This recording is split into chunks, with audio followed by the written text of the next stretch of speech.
Somaiya education trust के सभी ट्रस्टीगण और इसके संचालक ऑर्गेनाइजर सबको मैं यथोचित अभिवादन करता हूँ। आपके सम्मुख बोलना जब मैंने विचार किया तो मुझे ऐसा लगा कि ये तो बड़ा ही कठिन कार्य है विद्यार्थियों के साथ बोलना और आपके साथ, क्योंकि जिनके यहाँ प्रतिवर्ष 1 मास तक यानी 30 दिन तक इस प्रकार का ज्ञान सत्र चलता रहता हो और ये परंपरा पिछले 32 सालों से चल रही हो, वहाँ के लोग कितना सुन चुके होंगे और कितना ज्ञान उनके पास होगा, ये तो मेरे जैसों के लिए कल्पनातीत है। क्योंकि हमारा तो विषय ही श्रुतिजन्य है। हमारे यहाँ कहते हैं कि जो सुनने वाला होता है वही सबसे बड़ा विद्वान है, बोलने वाला विद्वान नहीं हुआ करता है। क्योंकि बोलने वाला किसी एक विषय की तैयारी करके बोल लेता है, लेकिन जो श्रोता होते हैं, और जो 32 सालों से मैं इस ट्रस्ट को बहुत बहुत धन्यवाद देता हूँ कि वो इस प्रकार के ज्ञान यज्ञ को आगे बढ़ा रहे हैं। तो आज का तो हमारा विषय भी इसी यज्ञ से संबंधित है, चाहे वो ज्ञान यज्ञ हो चाहे जीवन के कोई यज्ञ हो। आज का विषय है परस्परम भावयन्तः श्रेयः परम वाप्स्यथ। ये पंक्ति श्रीमद् भगवद गीता के 3 अध्याय का 11वां श्लोक है, उसके नीचे की पंक्ति है, उसका दूसरा भाग है, आप ये मान सकते हैं। श्रीमद् भगवद गीता के बारे में तो कुछ कहना ये एक बड़ा ही सूर्य को दीपक दिखाने वाली बात है। सभी जानते हैं इस महान ग्रंथ के बारे में। स्वयं भगवान श्री कृष्ण के मुखारविंद से जो प्रवाह बहा है और अर्जुन हमारे लिए माध्यम बने, ज्ञान की ऐसी ऐसी बातें यहाँ पे दी गई हैं, जीवन के लिए ऐसी ऐसी बातें यहाँ पे प्रस्तुत की गई हैं। तो 3 अध्याय का जब प्रारंभ होता है श्रीमद् भगवद गीता का, तो उसमें सृष्टि प्रक्रिया का थोड़ा सा वर्णन आता है और फिर उसके बाद भगवान ये कहते हैं कि भाई मैंने आप सबकी संरचना कर दी है और आप सभी लोग जो है ना वो एक दूसरे के साथ मिलजुल के एक दूसरे का भला कीजिए तो आपका भला होता रहेगा। पूरा श्लोक अगर हम देखते हैं तो भगवान श्री कृष्ण कहते हैं देवान भावयतानेन ते देवा भावयन्तु वः परस्परम भावयन्तः श्रेयः परमवाप्स्यथ। आप यज्ञ आगादि करके देवताओं को संतुष्ट करते हैं और देवता जब संतुष्ट होते हैं तो वो आपको समृद्धि इत्यादि प्रदान करते हैं और उस समृद्धि से फिर आप यज्ञ आगादि करते हैं, आप देवताओं को संतुष्ट करते हैं, देवता उस यज्ञ का भाग लेकर के आपको और अधिक समृद्धि देते हैं। तो ये एक प्रक्रिया है कि गिव एंड टेक, ये शब्द इंग्लिश में है और हमारे यहाँ श्रीमद् भगवद गीता में ये बात कही गई है कि परस्परम, परस्पर का शब्द का सीधा सीधा अर्थ है कि एक दूसरे के प्रति भावयुक्ता भावनाएं रखिए। श्रेयः परम वाप्स्यथ, इससे आपका परम श्रेय होगा। अब चलिए हम इसकी चर्चा करते हैं। देखिए सबसे पहली बात यह है कि इस सृष्टि की संरचना हमसे नहीं हुई है, सृष्टि के नियमों से। ईश्वर ने सृष्टि में कुछ ऐसे नियम बना दिए हैं जो नियम हमेशा अपनी जगह पे कार्य करते रहते हैं और उन्हीं कारणों के कारण ये पूरा सृष्टि कार्य रूप में परिणमित होता है। हम तो एक निमित्त मात्र बनते हैं इसमें, इससे अधिक हमारे हाथ में कुछ नहीं है। अगर हम ये कहें कि जो हमारी संतान है हम उसके पिता हैं या हम उसकी माता हैं, तो हम तो मात्र निमित्त हैं।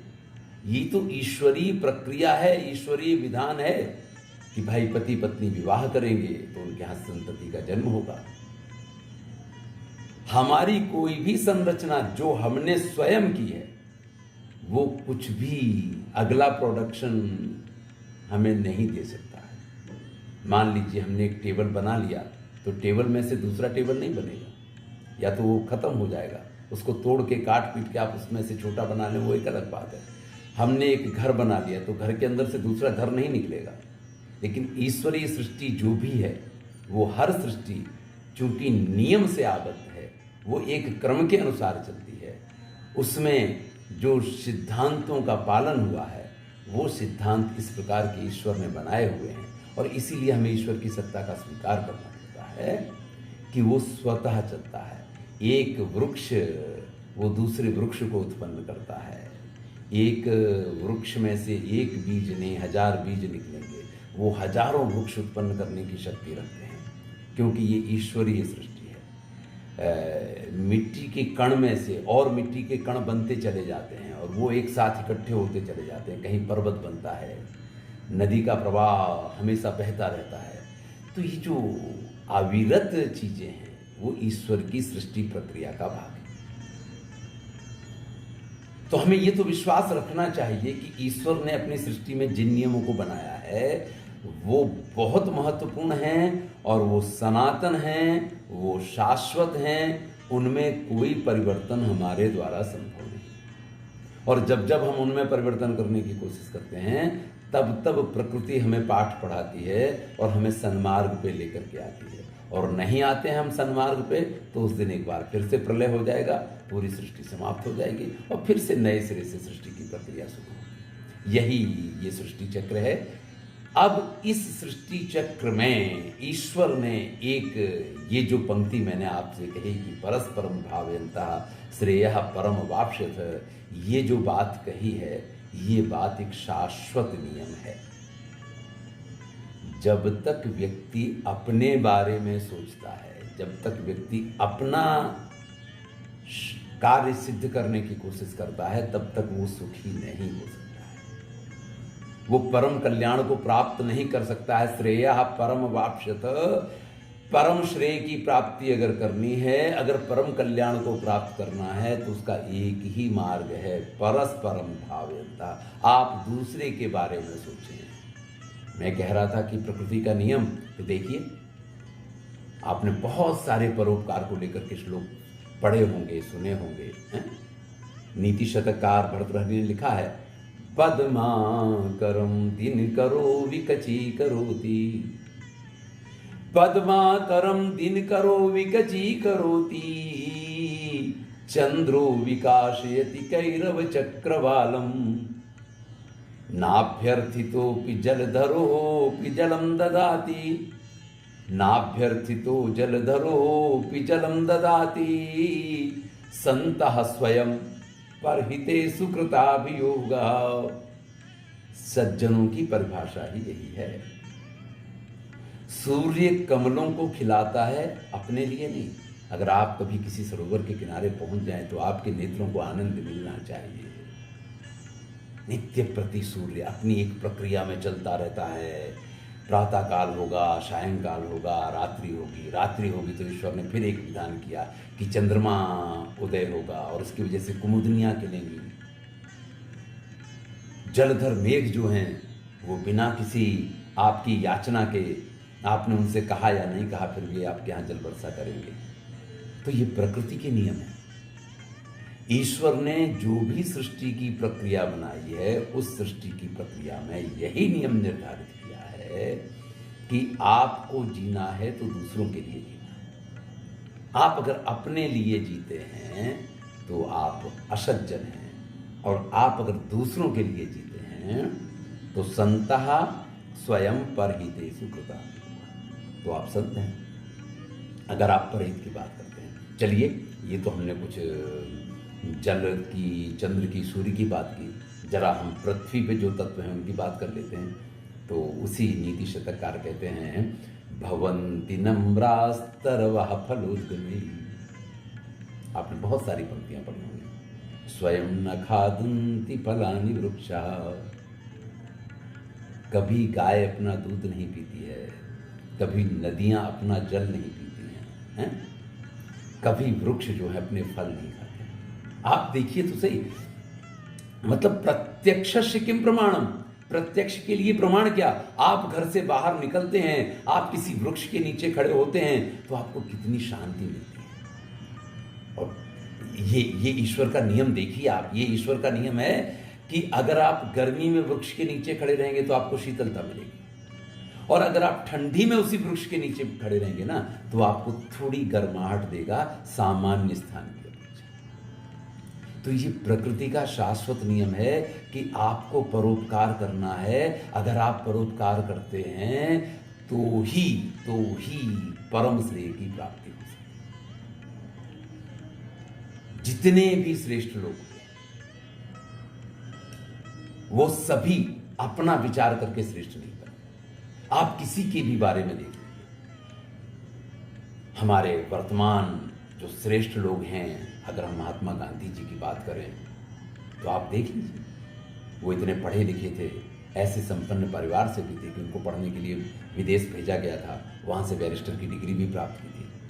वो चाहते तो हमेशा सूट बूट और टाई में रहते, लेकिन उन्होंने एक धोती के 2 टुकड़े किए, एक आधा नीचे पहनना, जिसको हमारे यहाँ गुजराती में पोती हो गए, तो उसको आधे को पहनना और आधे को ओढ़ना, क्योंकि उनको लगा कि इतना वस्त्र नहीं है भारतवर्ष में कि प्रत्येक व्यक्ति इतने ज़्यादा वस्त्र पहने और वो भारत को चल जाए।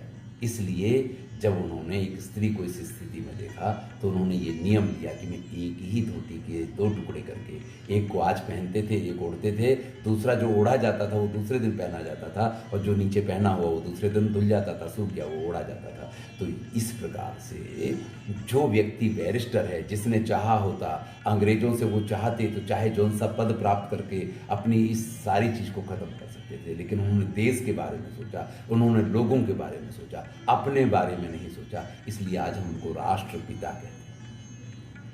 ये तो बिल्कुल वर्तमान के प्रमाण हैं। आप रामायण में जाएंगे, प्रभु राम की कथा सुनेंगे, महाभारत में जाएंगे, किसी के भी बारे में। चलिए थोड़ी सी महाभारत की बात करते हैं, क्योंकि श्रीमद् भगवद गीता महाभारत में, और यहाँ अर्जुन को उपदेश दिया जा रहा है।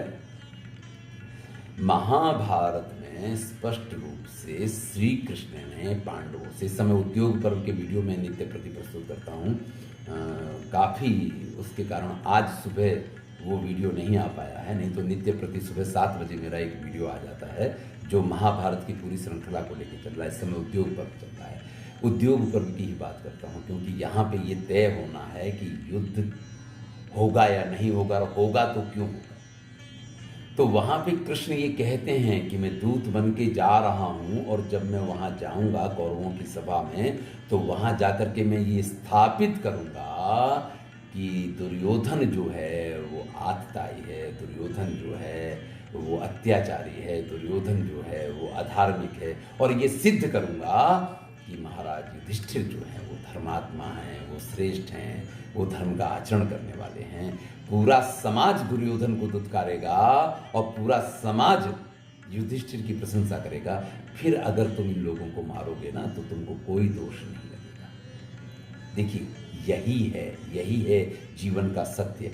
अगर युधिष्ठिर, अगर पांडव अपने लिए लड़ रहे हैं तो ये महाभारत का युद्ध धर्म युद्ध नहीं हो सकता है। अगर वो समाज के लिए लड़ रहे हैं तो ही ये धर्म युद्ध हो सकता है, और इसको धर्म युद्ध बनाने में बहुत बड़ा योगदान श्री कृष्ण का। द्रौपदी के कपड़े खींचे गए, द्रौपदी के साथ अत्याचार हुआ, द्रौपदी को दुख होता है। अगर उसी समय पांडव इस चीज का बदला ले लेते हैं, उनको मार देते हैं, तो ये बदला कैसा बन जाएगा, ये अपना, ये स्वार्थपूर्ण बदला बन जाएगा कि मेरी पत्नी के साथ ऐसा व्यवहार किया इसलिए मैंने उनको दंड दिया। ये दंड देने का अधिकार आपको मिलता तो है, ये आपको समाज ये अधिकार देता है कि किसी ने आपकी पत्नी के साथ दुर्व्यवहार किया है तो आप उसके साथ इस प्रकार का व्यवहार अगर एकदम से कर देते हैं तो इसमें आप सजा के पात्र नहीं हुआ करते हैं। कोर्ट भी इस चीज़ को मान लेगी कि हाँ किसी ने आपकी पत्नी के साथ ऐसा किया, आपको आक्रोश आया और आपने उसके साथ मार दिया और वो मर गया, तो मर गया, हो सकता है, ऐसी घटना हो सकती है और इसको एक स्वाभाविक प्रक्रिया माना जा सकता है। लेकिन अगर आयोजन करके कि मेरी पत्नी के साथ ऐसा किया, मैं ऐसा करूँगा, तो वो कोर्ट के हिसाब से गुनाह बनता है, वो गलत चीज़ है।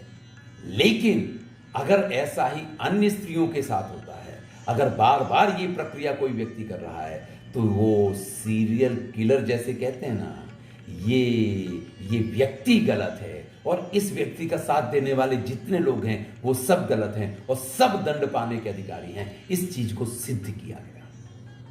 इसलिए 12 वर्ष का वनवास और 1 वर्ष का ज्ञातवास ये सामान्य घटनाएं नहीं थी। हमें तो लगता है कि एक शर्त थी, शर्त के अनुसार इसका पालन किया गया। नहीं, जब आप महाभारत के अंदर जाएंगे तो हमें ये मालूम पड़ेगा। और उस उद्योग पर्व के बाद जब भीष्म पर्व आता है और महाभारत बिल्कुल शुरू होने की तैयारी है, सामने सामने योद्धा खड़े हुए हैं, और उस समय श्री कृष्ण अर्जुन को ये उपदेश दे रहे हैं कि परस्परम भावयन्तः श्रेयः परम भावयन्तः। अब मैं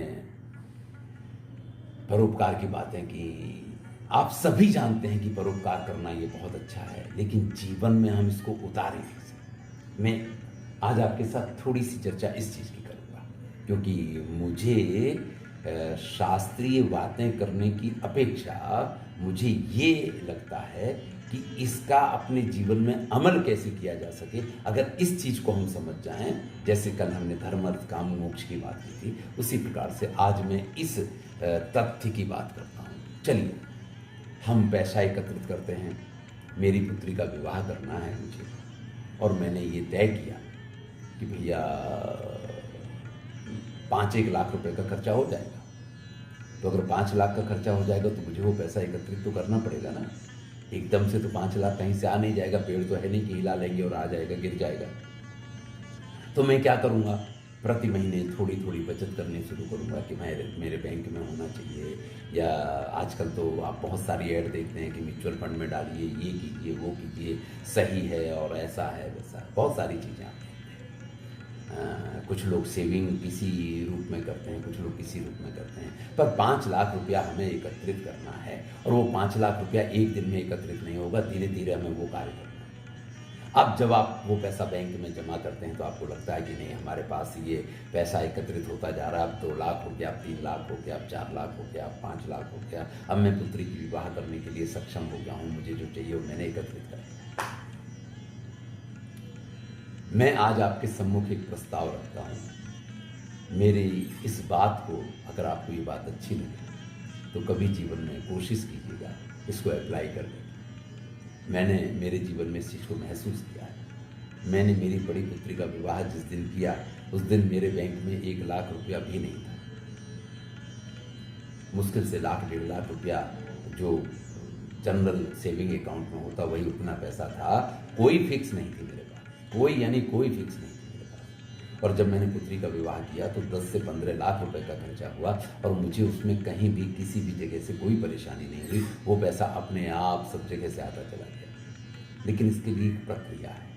प्रक्रिया क्या है? अगर मान लीजिए कि मेरे भाई के यहाँ, मेरे मामा के यहाँ, मेरे रिलेशन में कुछ होता है, तो हम सभी लोग उसमें एक व्यवहार करके आते हैं कि चलो हम इस तरीके से व्यवहार करेंगे। लेकिन कभी आपने ये सोचा है कि आपके गांव में किसी के यहाँ है, आपके किसी ऐसे व्यक्ति के यहाँ विवाह है जिसके यहाँ आवश्यकता है, अगर ऐसी 25 जगह पे, ऐसी 10 जगह पे, ऐसी 20 जगह पे आपने 25-25 हज़ार रुपये का योगदान कर दिया है। हम जनरली क्या करते हैं कि 500 रुपये लेके जाएंगे, 1000 रुपये का कवर लेके जाएंगे, कवर दे के आ जाएंगे, अपना नाम लिखवा के आ जाएंगे। क्यों हम ऐसा नहीं सोचते हैं कि जिसके यहाँ ये कार्यक्रम हो रहा है, जिसके यहाँ विवाह हो रहा है, जिसके यहाँ मकान का काम चल रहा है, ऐसे किसी व्यक्ति की हम मदद कर सकते हैं। देखिए, ऐसे टाइम पे सभी को ज़रूरत होती है, सबको ज़रूरत होती है। वो आपका पैसा मारेगा नहीं, वो आपका, लेकिन ये हमें विश्वास ही नहीं है, हमें ये भरोसा ही नहीं है, क्योंकि हम इस नियम के साथ जीना सीखे ही नहीं है। हम सिर्फ अपने स्वार्थ के साथ जीना सीखे हैं। अगर हमने ऐसे 10 लोगों के यहाँ 25-25 हज़ार रुपया उनकी पुत्रियों की शादी में, उनके किसी कार्यक्रम में लगाया हुआ है, तो जिस दिन आपके यहाँ कार्यक्रम होगा और आप एक चिट्ठी भेजेंगे, तो आपको क्या लगता है कि वो व्यक्ति वो 25,000 रुपये आपके यहाँ वापस देने के लिए नहीं आएगा? हमारा इन्वेस्टमेंट 25 की जगह हो सकता है कि अगला ये सोचे, यार इन्होंने हम बड़े अच्छे टाइम पे हमें ये मदद की थी, तो हम चलिए 25 की जगह हम 30,000 करके आते हैं। लेकिन हम ये सोच ही नहीं सकते, जबकि वास्तविकता यही है। ये शादी विवाह में जो व्यवहार का नियम है, ये इसलिए नहीं है कि आप उनके यहाँ गए हैं खाना खाने के लिए और आपने 4 लोग गए और 4 थालियाँ खाई हैं, तो उन्होंने कहा कि चलो 500-1000 रुपये का तिलक कर दो, थोड़ा बहुत उनको मदद हो जाएगी। इस तरीके की मदद के लिए नहीं है। और जब तक व्यक्ति इस तरीके की मदद करता रहेगा तब तक स्वार्थी बना रहेगा और सिर्फ अपने बारे में सोचता रहेगा और सिर्फ अपने बारे में सोचता रहेगा, तो परम कल्याण होगा उसका, लेकिन श्रेयः परम वाप्स्यथ वाली बात उसको प्राप्त नहीं होगी। मैं ये कहता हूं कि मैंने 10 लोगों के यहाँ इस प्रकार से उस पैसे का इन्वेस्टमेंट किया जो मुझे बैंक में फिक्स करना था। मैंने बैंक में फिक्स नहीं किया। मेरे पास आया, इस महीने मेरे पास कोई गंगोत्री आई है, किसी का आमंत्रण आया है, मैं उस आमंत्रण में उनके यहाँ जाता हूँ और मैं सीधा उनके यहाँ एक 25,000 रुपये का कवर उसमें देता हूँ, तो वो मुझे नहीं भूल सकते हैं। वो बड़ी अच्छी तरीके से उस चीज़ को लिख के रखते हैं, याद रखते हैं। भले कवर देने के टाइम पे मैंने बताया भी नहीं कि मैंने 25,000 का कवर दिया है, लेकिन जब भी व्यक्ति देखता है तो वो ऊपर आपका नाम पड़ता है तो उसको ऐसा लगता है। विवाह संपन्न होने के बाद व्यक्ति आपसे मिलने आता है, आपके प्रति उसका आदर बढ़ता है, और सिर्फ आदर नहीं बढ़ता है, वो स्वयं इस चीज़ का ध्यान रखता है कि आपके यहाँ अगर कार्यक्रम है तो वो अवश्य उस कार्यक्रम में जुड़ेगा। देखिए, जब हम अपने लिए काम करते हैं तो हमारे पास सिर्फ ऊपर वाले ने 2 हाथ दिए हैं जो अपने लिए काम करेंगे, लेकिन जब हम इन 2 हाथों से 10 लोगों के लिए काम करते हैं और वो 10 लोग जब हमारे लिए काम करने को तैयार होते हैं तो हमारे कार्य में 20 हाथ लग जाते हैं। और जब 20 हाथ हमारे लिए कार्य करते हैं ना, तो आप मान लीजिए कि हमारा कार्य बड़ा आसान हो जाता है, बड़ा सरल हो जाता है। अगर आपने 10-20 लोगों के यहाँ 2 साल में, 4 साल में इस प्रकार से लोगों के विवाह में मदद की है, लोगों के यहाँ कार्य किया है, तो वो लोगों की मदद हुई, उनके कार्य सिद्ध हुए हैं।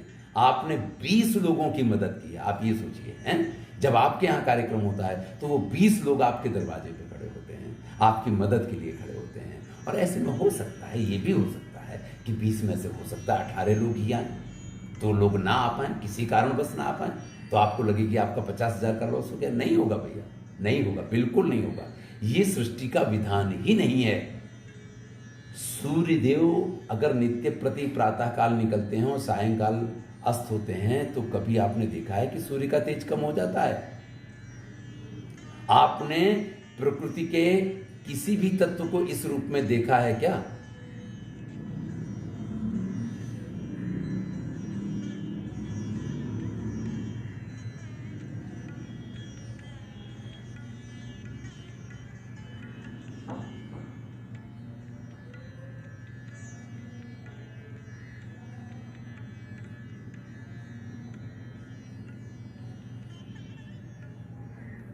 चलिए, बीच में विघ्न आ गया था। क्या आपने कभी प्रकृति के किसी भी तत्व को इस रूप में देखा है कि जो कभी क्षीण हो जाता? सूर्य का प्रकाश आपने कभी क्षीण होते देखा है? नहीं हो सकता है। दूसरों का भला करने वाले का कभी बुरा हो ही नहीं सकता है।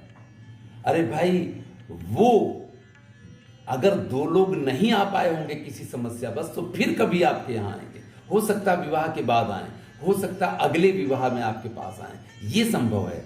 लेकिन उसके अतिरिक्त और 4 लोग जुड़ेंगे, क्योंकि सभी को मालूम है कि आपके साथ जुड़ना ये उनका एक सौभाग्य होगा। आपके साथ जुड़ना ये कभी उनके लिए घाटे का सौदा नहीं हो सकता है। और मैंने आपसे कहा कि मैंने मेरी पुत्री का विवाह किया तो लगभग 10 से 12 लाख रुपया इसी प्रकार से मित्रों के पास से आया। मैंने तो एकत्रित नहीं किया था। तो ये एक तरीका है, परस्परम भावयन्तः श्रेयः परम वाप्स्यथ। अब हमें अगर विश्वास नहीं हम कर पाते हैं तो एक अलग बात है, क्योंकि इस तरीके की प्रक्रियाएं समाज में कम देखने को मिलती हैं, इस तरीके के संस्कार भी समाज में कम देखने को मिलते हैं। हमारा पुत्र जिस दिन जन्म लेता है, वो जिस दिन बड़ा होना शुरू होता है, हम उस दिन से उसको सिखाने लग जाते हैं, ये मेरा है, ये तेरा है, नहीं अपनी पेंसिल देना नहीं, दूसरे की पेंसिल लेना नहीं। और ये जो संस्कारिता है ना, इस संस्कारिता ने इस पूरे समाज का बेड़ा गर्क कर रखा है। इसी की वजह से ये सारी समस्याएं हैं। हम सिर्फ कल्याण अपना चाहते हैं, और जब तक व्यक्ति अपने कल्याण के लिए स्वयं प्रयत्नशील रहता है, मैंने कहा सिर्फ 2 हाथ हैं आपके पास जिनसे आप कार्य कर सकते हैं। लेकिन इन 2 हाथों से अगर आप दूसरे लोगों की मदद करते हैं तो आपका साथ देने के लिए एक साथ बहुत सारे हाथ खड़े हो जाते हैं। और जब ऐसा होता है तो आपको एकदम से सफलताएं मिल जाती हैं। प्रकृति का एक एक तत्व हमको इसी चीज़ की शिक्षा देता है, चाहे वो वृक्ष हो, चाहे वो सूर्य हो, चाहे वो पर्वत हो, चाहे वो नदी हो, चाहे वो चंद्रमा हो, चाहे वो पशु पक्षी प्राणी हो, ये जो है सब हमको इसी चीज की शिक्षा देते हैं कि अपने लिए जिए तो क्या जिए।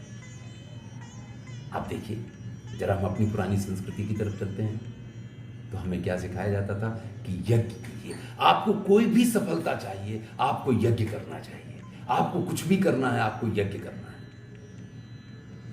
मैं नित्य प्रति संध्या बंदन करते हैं उसकी बात नहीं कर रहा हूं, लेकिन उसमें भी हमारे यहां इस चीज का, जो गृहिणियां थी उनके लिए हैं, आप गाय का ग्रास निकालेंगे, आप प्राणियों के लिए छोड़ेंगे, आप चींटियों के लिए छोड़ेंगे। तो ये जो पंच यज्ञ हैं, नित्य प्रति घर में करने के हैं, आप देखिए तो सही, हमारे एक एक संस्कार में, एक एक संस्कार में हमें सिर्फ और सिर्फ परोपकार ही सिखाया गया। कितनी कथाएं हमारे यहाँ तो इससे भरी हुई कथाएं, दान के लिए भरी हुई कथाएं। महाराज शिवी की कथा तो आप सभी लोग जानते होंगे, क्योंकि इतने वर्षों से इस प्रकार के आपके यहाँ ये यज्ञ चल रहे हैं और ऐसे ज्ञान यज्ञों में ये सब कुछ चलता रहता है। चलिए हम आपके ट्रस्ट की बात करें या जितने एजुकेशन ट्रस्ट हैं उनकी बात करें। ये क्या है? लोगों के कल्याण के लिए कार्य करते हैं। आपने कभी देखा है कि इनके पास किसी चीज़ की कमी होती है? नहीं हो सकती है, क्योंकि जब आप किसी के लिए कुछ करते हैं ना, तो आपके पास कमी हो ही नहीं सकती है। जिसके पास इच्छा शक्ति नहीं है, जो सिर्फ ये सोचता है कि ये करेंगे तो हमको क्या लाभ होगा, उसको लाभ और हानि दिखाई देती है। जो ये सोचता है कि नहीं, मुझे समाज के कल्याण के लिए ये लाभपूर्ण कार्य करना है, उसके लाभ तो अपने आप होते चले जाते हैं। उसके लाभ को कोई अटका नहीं सकता है। महाराज युधिष्ठिर राजसूय यज्ञ करते हैं।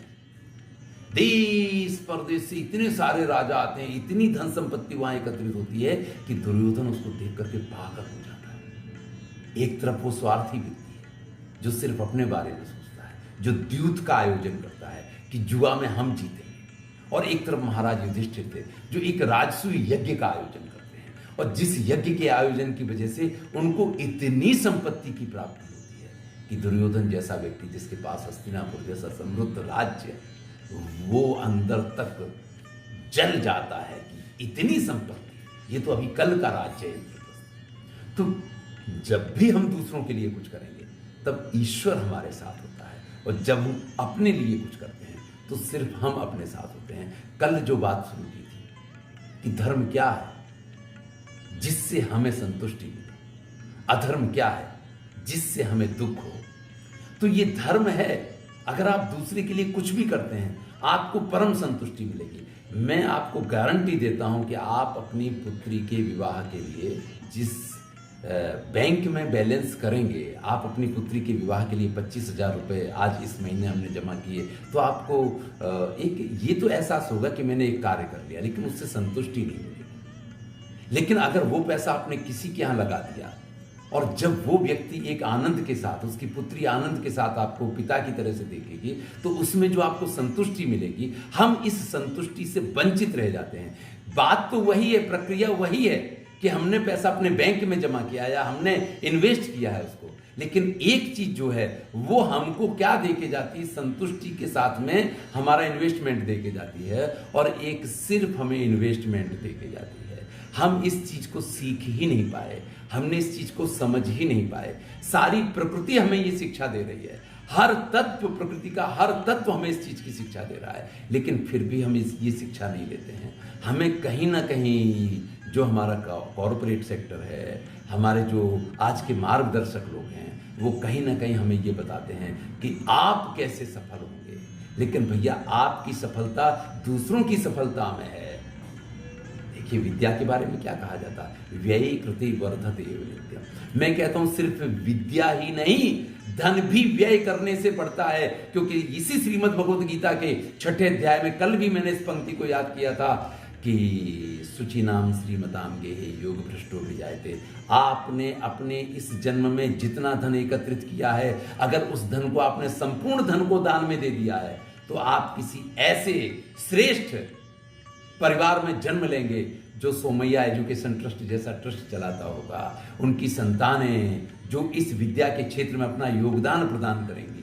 जो धन तो होगा, लेकिन वो धन उनका मदाए अभिमान के लिए नहीं होगा, दानाए दान के लिए होगा। और यही तो श्रेष्ठ और निकृष्ट लोगों के बीच का अंतर है। हमें श्रेष्ठ बनना है, हमें परम कल्याण प्राप्त करना है, और अगर श्रेयः परम वाप्स्यते करना है तो हमें इस परोपकार की परंपरा को पकड़ना होगा। अगर हम इस रास्ते पे चल पाएंगे तो आप ये निश्चित मानिए कि कभी भी और किसी भी जगह पे और किसी भी रूप में हमें किसी प्रकार की समस्या जीवन में खड़ी नहीं होगी। क्योंकि एक विश्वास रखिए, श्रीमद् भगवद गीता में ही भगवान श्री कृष्ण कहते हैं कि योगक्षेमम वहाम्यहम्। कई बार हमें ऐसा लगता है कि ये कार्य मैं कर रहा हूं, ये तो अहम की भावना भूल जाइए। और जिस दिन ये हो गया ना, आप समझ लीजिएगा। चलिए मैं आपसे एक प्रस्ताव रखता हूँ, एक छोटा सा इन्वेस्टमेंट आप करते हैं ना, कुछ भी करते हैं, चलिए आप बड़ा नहीं,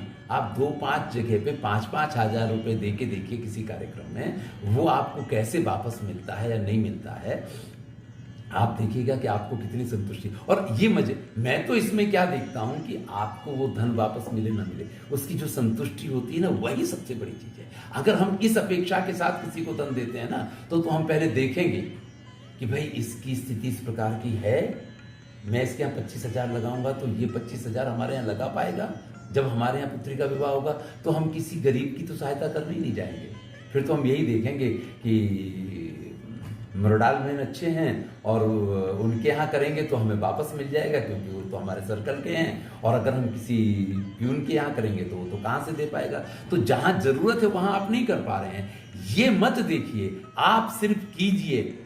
ये मत सोचिए कि आपने प्यून के यहाँ किया तो प्यून ही आपको देने आए। अरे आपको आना चाहिए, कहां से आना चाहिए, और वो ऊपर वाले पे भरोसा रखिए, अवश्य कार्यों में सिद्धि होगी। मैं महाराज शिवी की बात कर रहा था कि कबूतर जैसे प्राणी को बचाने के लिए अपने शरीर का मांस देना शुरू किया और पूरे शरीर को स्थापित कर दिया। तो ये हमारी परंपराएं हैं, ये हमारी संस्कृति है, ये हमारी सभ्यता है। लेकिन हम कहाँ इस सब को भूल करके, और आज हम किस युग में और किस पद्धति में और किस परंपरा में जी रहे हैं, और फिर हम चाहते हैं कि हम सुखी हो जाएं। अरे समाज में सुखी होने का माध्यम ये है ही नहीं। हम रेस के घोड़े बने हुए हैं, और रेस के घोड़े बनकर के हम दौड़ते चले जा रहे हैं, दौड़ते चले जा रहे हैं। मैं सिर्फ विद्यार्थियों की बात नहीं करता हूँ, हम जो अध्यापक हो गए हैं, हम जो श्रेष्ठ से श्रेष्ठ पदों पे पहुंच गए हैं, वो सब भी रेस में शामिल हैं। किसी को ये पद पे जाना है, किसी को और बड़े पद पे जाना है, किसी को ये और करना है, किसी को वो और करना है। सब कुछ किसी ना किसी को करना है, लेकिन समाज के लिए क्या करना है, लोगों के लिए क्या करना है, ये विचार जब तक हमारे मन में नहीं आएगा, तब तक हम अपना कुछ भी भला नहीं कर पाए। नहीं, आप सफल हो जाएंगे, आप सफल हो जाएंगे, लेकिन मृत्यु के बाद कोई आपको याद नहीं करेगा। आपको ये एक राजा इंद्रद्युम्न की कथा आती है महाभारत में। एक राजा हुए इंद्रद्युम्न, और स्वर्ग में एक काफी लंबे समय के बाद उनसे ये कहा गया कि भाई अब आपका स्वर्ग का समय पूर्ण हो गया है और आपको मृत्यु लोक में वापस जाना पड़ेगा, क्योंकि हमारा तो नियम है कि क्षीणे पुण्य मर्त्य लोक की विशंति, पुण्य खत्म हो जाते तो व्यक्ति को मृत्यु लोक में जाना पड़ता है। तो उन्होंने कहा पुण्य खत्म हो गई, ये कैसे पता चलेगा? तो उन्होंने कहा कि अब पृथ्वी पे कोई अगर आपको जानने वाला नहीं है, कोई आपका नाम लेने वाला नहीं है, तो आपके पुण्य खत्म हो गए हैं। तो बोले ऐसा तो नहीं हो सकता, मैंने पृथ्वी पे इतने कार्य किए हैं कि इतनी जल्दी मेरे पुण्य खत्म हो जाए, ऐसा संभव नहीं है। तो बोले चलिए चलते हैं। अब चले वहाँ से, तो एक जगह पहुँचे, पक्षी के पास पहुँचे, तो उस पक्षी ने कहा कि भाई इतने साल की मेरी आयुष हो गई है, लेकिन मुझे इंद्रद्युम्न राजा का नाम याद नहीं है, लेकिन मुझसे भी अधिक उम्र वाला एक कच्छप है, वहाँ चलते हैं। वहाँ गए, फिर एक बगुले के पास गए, और पहुँचते पहुँचते इंद्रद्युम्न नाम का सरोवर है, वहाँ पहुँच जाते हैं। और वहाँ जब पहुँचते हैं तो वो कच्छप ये कहता है कि अरे क्या बात करते हैं आप, महाराज इंद्रद्युम्न, उन्होंने इतनी गायों का दान किया है कि वो गाय यहाँ से निकल निकल के जाती थी ना, इसी से ये तालाब बन गया है, उनके खुरों से ये तालाब बना है, जिस तालाब में इतने हजार वर्षों से मैं रहता हूँ। महाराज इंद्रद्युम्न को कौन नहीं जानता है? तो देवताओं ने कहा कि महाराज आप वापस स्वर्ग चलिए, अभी तो आपको जानने वाले पृथ्वी पे हैं। आप देखिए लोग प्याऊ बनाते हैं, जैसे आपका सोमैया ट्रस्ट है तो इसमें जो नाम रखा गया है, ये नामकरण क्यों किया जाता है कि जब तक ये नाम जिंदा है तब तक उस व्यक्ति का स्वर्ग में आसन रिजर्व है, आप ये मान के चलिए। इसीलिए इस प्रकार से नाम जोड़े जाते हैं। लोग प्याऊ बनाएंगे, लोग स्कूल बनाएंगे, लोग विद्यालय बनाएंगे, तरह तरह की इस प्रकार की संस्थाएं बनाते हैं, क्योंकि ये मान्यता है कि जब तक इस संसार में आपका नाम जीवित है तब तक स्वर्ग में आपका स्थान निश्चित है। तो भैया परम कल्याण अगर चाहेंगे तो हमें किसी ना किसी रूप में, और हमें हमारी सारी संस्कृति इसी चीज़ की शिक्षा देती है। और ये श्रीमद् भगवद गीता की पंक्ति जो है ये मेरी प्रिय पंक्ति है, इसलिए आपके साथ ये बात की है। संभवतः आपको ये चीज़ जो है प्रैक्टिकल लगी हो ना लगी हो, लेकिन मेरा ये मानना है कि जीवन में अगर हमें बहुत सुखी होना है और हमें वास्तव में परम श्रेय की प्राप्ति करनी है, और सिर्फ अपने लिए, एक समाज के लिए करनी है, लोगों के लिए करनी है, तो ये श्रीमद् भगवद गीता की पंक्ति ही हमारी मार्गदर्शक बन सकती है। कई बार क्या होता है, किसी का बच्चा पढ़ रहा है, उसको मेडिकल में ज़रूरत है, फंड की ज़रूरत होती है, लेकिन वो बैंक से लोन तो ले सकता है, लेकिन उसको ये आशा नहीं होती है कि हमारे यहाँ पहले क्या होता था कि अगर आपके यहाँ कोई समस्या है ना, तो उन्होंने कहा कि आप सत्यनारायण की कथा करवाइए। आप सत्यनारायण की कथा करेंगे ना, सब लोगों को बुलाइए, सब लोग एकत्रित होंगे और उनको बताइए कि हमें ये काम करना है और वो काम आपका सफल हो जाएगा। तो ये क्या सत्यनारायण भगवान की कथा में कुछ ऐसा है? नहीं नहीं नहीं। वहाँ जब आप ये संकल्प करते थे कि मुझे मेरी पुत्री को मेडिकल में भेजना है और उसमें 5 लाख रुपए का खर्चा होना है, अब अगर आपने इस संकल्प के साथ एक कथा की और मित्रों को बुलाया है, तो तुरंत वो मित्र लोग, क्योंकि ये चीज़ें थी, ये परंपराएं थी कि वो लोग कहते ठीक है यार, मैं इतना कर दूंगा, मैं इतना कर दूंगा। और एक सत्यनारायण की कथा में भी 5 लाख रुपया एकत्रित हो सकता है और किसी की पुत्री पढ़ने के लिए जा सकती है अगर उसके पास साधन नहीं है। और वो किसी के यहाँ इस प्रकार की मदद करने जाएगा तो छोटी छोटी मदद करना किसी के लिए बड़ी बात नहीं है, लेकिन एक साथ बड़ा कार्य करना हर व्यक्ति के लिए समस्या होती है। समाज में इन व्यवस्थाओं को अगर किसी रूप में, संस्कारों के रूप में अगर हम डाल पाएँ, अगर कुछ हम इस प्रकार के प्रयास कर पाएँ, तो मुझे लगता है कि ये किए गए ज्ञान सत्र ये सफल हैं।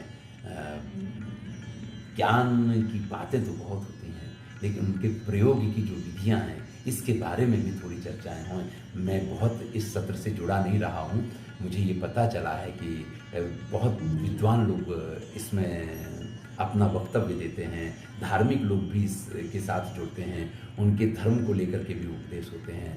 मेरा ये मानना है, मैं कोई धार्मिक व्यक्ति नहीं हूँ, मैं कोई आध्यात्मिक व्यक्ति नहीं हूँ, पर मैं एक संस्कृत का अध्यापक हूँ और संस्कृत का जब चिंतन करता हूँ तो हमारी संस्कृति जो हमें कहती है, मैं कई बार ये प्रयास करता हूँ कि उन चीज़ों को लोगों तक पहुँचाऊँ और लोग अगर उस मार्ग पे चलें तो परम श्रेय की बात की गई है, तो परम श्रेय कैसे प्राप्त हो उसका मार्गदर्शन अगर किसी भी रूप में किसी एक व्यक्ति तक भी मेरी ये बात अगर पहुँच पाएगी तो मैं खुद को धन्य मानूंगा। अस्तु, आज मैं यहाँ पे इस बात को पूर्ण करता हूँ। आपने हमें एक मौका दिया, इसके लिए आप सबका मैं आभारी हूँ। आप सबका सोमैया ट्रस्ट का मैं धन्यवाद।